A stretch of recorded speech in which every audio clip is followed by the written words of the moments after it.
Around the Cosmic Campfire by Toni Wright. Chapter 30. The Wharf. I remember thinking when I first arrived to perform in El Paso that it seemed like a beautiful and friendly city to hang out in for a few weeks. Everyone seemed so laid back and kind. Someone told me at the beginning of our stay that they had a lot of natural lithium in the public water supply. Lithium is a great calming mineral, and even the crime rate seemed unreasonably low, perhaps due to the water. My partner and I were there to play music at a nice seafood restaurant, the Wharf, which was a very rustic, sea-oriented decor of a place. Its restaurant served a lot of crab, shrimp, and lobster, and had a staff of amazing waiters and waitresses. It was great to be there. During the week we first arrived, we went into the restaurant bar in the middle of the day to just check out the music stage, and we spent time testing how the sound would be.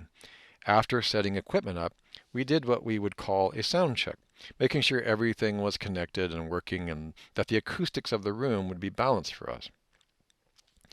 We were just an acoustic duo, but we always liked for things to sound perfect for our first night on stage. After the sound check, I noticed that my partner Don was sitting at the bar having a Coke and was 3 or 4 bar stools down from a young man who was alone. This stranger was sort of hunched over the bar and was not very available for conversation, as I found out. No one else was in the bar at the time of the afternoon except the bartender. I sauntered over and sat down next to Don, and being the friendly creature that I am, I said hello to the man to my left. He barely spoke and had no intention of making eye contact to me.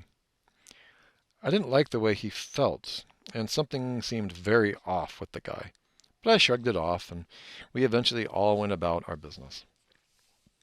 On Friday, we played our first night to a great little crowd who loved our wooden music, and we felt very welcome there.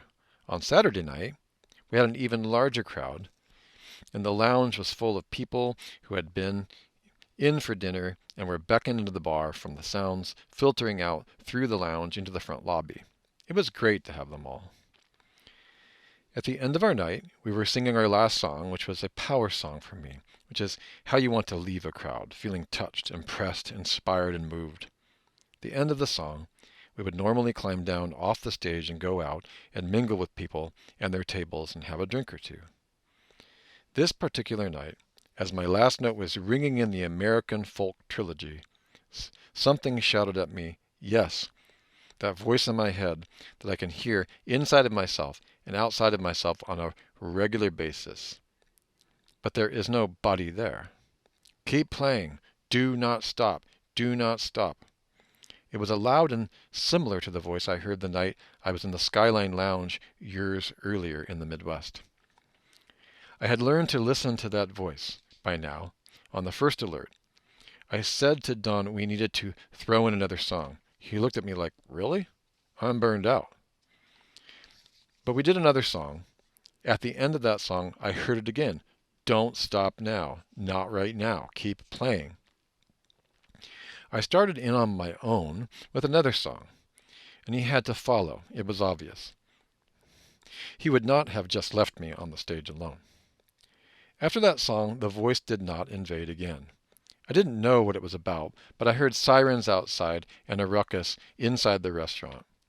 While we were finishing our last song, a man had come into the restaurant through the front door into the lobby where patrons sit and wait for their tables, the same lobby just on the other side of our lounge door. He had a pantyhose pulled over his head, and he had a gun in his hand and was robbing the place. Apparently, a waiter who was rounding an opposite corner peered out quietly and saw the man with the gun, but the man did not see him. The waiter and the manager called the police immediately, and they were there fairly quickly. If we had not kept playing, there was a great chance that some of the people would have gotten up from their tables, since it was the end of the night, and would have spilled on into the lobby in line of fire with the man with the gun. The man with his face pulled down, inside pantyhose, the man with dark intentions that no one could really know. What was he capable of? I later heard he was a troubled man who was in the military station in El Paso. He was also the man sitting next to me at the bar on Wednesday who felt wrong to me. I saw his photo in the newspaper the next day, and he was one and the same troubled soul. How do these things happen? By now we should be seeing the theme of tuning one's radio dial into the right station, adjusting the static, finding the higher station, and listening carefully. In my particular case, it's certainly the guides who are watchful, the guides or angels perhaps, I have invited into my life. They who show up in times of real danger to shout a message or two to me that I must hear and respond to. They seem to have control of the volume knob. I guarantee you, beyond a shadow of a doubt, that I'm always grateful for the wisdom words that come through to me as gifts from beyond. I continue to listen with my whole heart and soul to the God Station. I am so fortunate to be able to hear again and again. I say thank you to God for the help I receive to help others in this magnificent journey we call life.